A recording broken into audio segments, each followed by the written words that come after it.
Okay, for number 2, now I noticed this little monster on the side, and he said, this looks like a 2-step problem. And this is important because we are going to have to do 2 steps to be able to get to our answer. So it says the volume of a rectangular prism is 48 cubic meters. So I'm going to write 48, and I'm going to put a V on top so I remember that. I do know the height. The height is 2 meters and the length is 2 meters.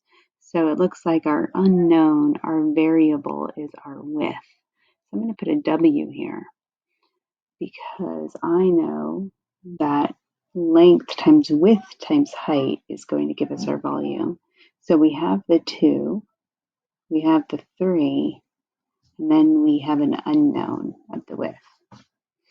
So I need to figure out what that W is that would make our volume 48. So I'm going to go with 48 equals 6 because these guys multiplied times W.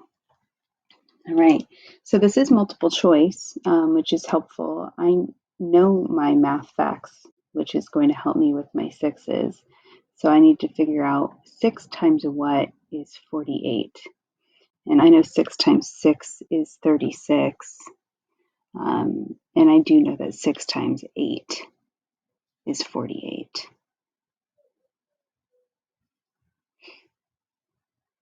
So my answer is going to be B. Now,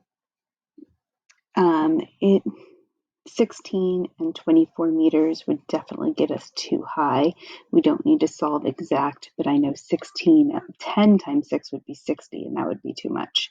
So 20 times 6 would be, far too much.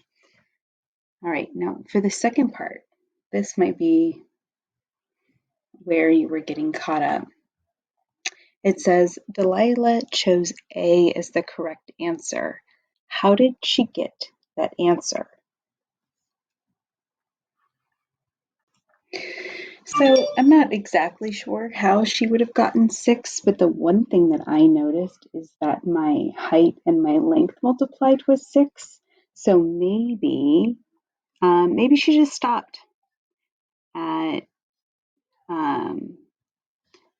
after multiplying her height and her length together. And when she saw 6 and she saw 6, maybe she sort of just stopped and found that as the missing number. After multiplying the height and length,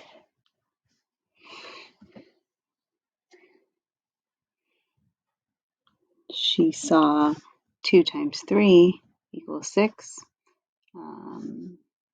So she circled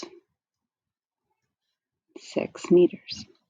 I'm not sure exactly if that's what she did, but that would be a guess that I have.